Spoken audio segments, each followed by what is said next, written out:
मर्मभेद health care, विना operation, विना side effects, acupuncture, acupressure, Ayurveda आणि योगा मसाज, कपिंग अशा गोष्टींच्या माध्यमातून उपचार केले जातील.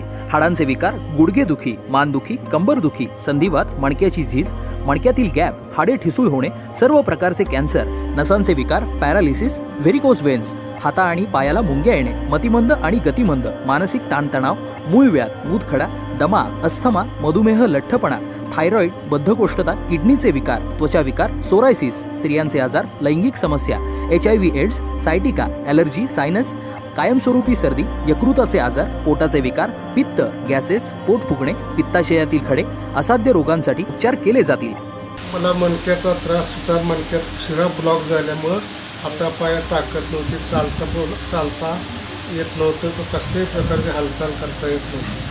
म्हणजे या डॉक्टरांचं नाव कळल्यावर आम्ही एक 15 दिवसापूर्वी इथं ट्रीटमेंट सुरू केलेली आहे आणि हळूहळू फरक पडत चाललेला आहे. Marmabhed health care, Shivaji road, Shivshankar talkies, Vita बँकेजवळ, मिरज.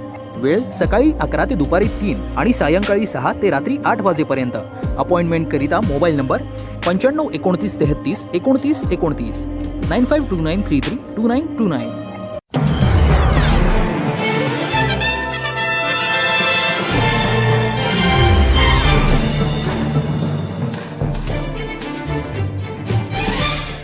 सांगलीत वीज कर्मचारी जर वीज बिल मागण्यासाठी आल्यास तेल लावलेले पायतान त्यांना मिळेल, असा इशारा सांगलीच्या सर्वपक्षीय कृती समितीने वीज मंडळाला दिला आहे. लॉकडाऊन काळातील वीज बिले माफ करावीत आणि जर वीज तोडायला आल्यास त्यांना पायतानाने हाणा, असे आवाहन सांगली सर्वपक्षीय कृती समितीकडून करण्यात आले आहे. लॉकडाऊन काळातील वीज बिले माफ करण्याचा निर्णय याच सरकारच्या मंत्र्यांनी जाहीर केला होता. त्यानंतर त्याच ऊर्जा मंत्र्यांनी आपला शब्द फिरवून बिल भरावे लागेल असा पवित्रा ऊर्जा मंत्र्यांनी घेतला. मात्र जनक्षोभ उसळल्यानंतर ऊर्जा मंत्र्यांनी वीज बिल हप्त्याने भरण्याची घोषणा केली. मात्र तरीही वीज कर्मचारी ग्राहकांना दमदाटी करून वीज बिल न भरल्यास वीज कनेक्शन तोडण्याचा इशारा देत असल्याचा आरोप कृती समितीने केला आहे. त्यामुळे जर कोणी वीज कर्मचारी वीज तोडण्याचा प्रयत्न करणार असेल तर त्याला सांगलीकर पायतान दाखवतील आणि पायतानाने हणतील, असा इशारा सांगलीच्या सर्वपक्षीय कृती समितीने दिला आहे. सरकारने दिलेला शब्द पाळावा आणि लॉकडाऊन काळातील 3 महिन्याचे बिल माफ करावे आणि जर जबरदस्तीने वीज बिल तोडण्याचा प्रयत्न केलाच तर सांगलीच्या पायतान खावे लागेल, असा इशारा देण्यात आला आहे. N24 मराठीसाठी मोहसिन मुजावर, सांगली. लॉकडाऊनमधील वीज बिलाची माफी करणार असं ह्या महाविकास आघाडीच्या सरकारने जाहीर करण्यात आलेलं होतं. मात्र त्यांना त्या शब्दाचं जाण विसरून त्यांनी म्हटले की आम्ही हप्ते काढून देतो. ते हप्ते पण आता थांबले आणि त्यांनी परवाच्या दिवशी असा एक तुगलकी आदेश काढला आहे की ताबडतोब थकीत वीज बिल रक्कम भरा, अन्यथा आम्ही तुमची वीज बिल कट करू.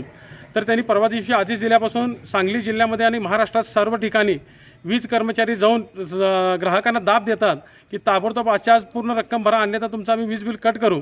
तर ह्या सरकारनं ताराव आणण्यासाठी सर्वपक्षीय कृती समिती सांगली जिल्ह्याच्या वतीनं आम्ही असा आवाहन करत आहोत सर्व वीज ग्राहकांना की आपल्या दारात वीज कट करण्यासाठी जर महावितरणचा कर्मचारी आला तर खास करून महिला भगिनींना विनंती आहे त्यांनी हातातलं पायतान घेऊन त्यांना हाणा आणि त्याच्या पुढची सर्व जबाबदारीचा कायदा सुव्यवस्थेचा प्रश्न निर्माण झाला ह्याला सर्व राज्य सरकार जबाबदार राहील आणि सरकारनं तात्काळ हा आदेश मागे घेऊन लॉकडाऊनमधील 3 महिन्याची वीज बिल माफ करावी, वीज दरवाढ रद्द करावी, अन्यथा ह्याच्याही पेक्षा मोठं आंदोलन छेडण्यात येईल.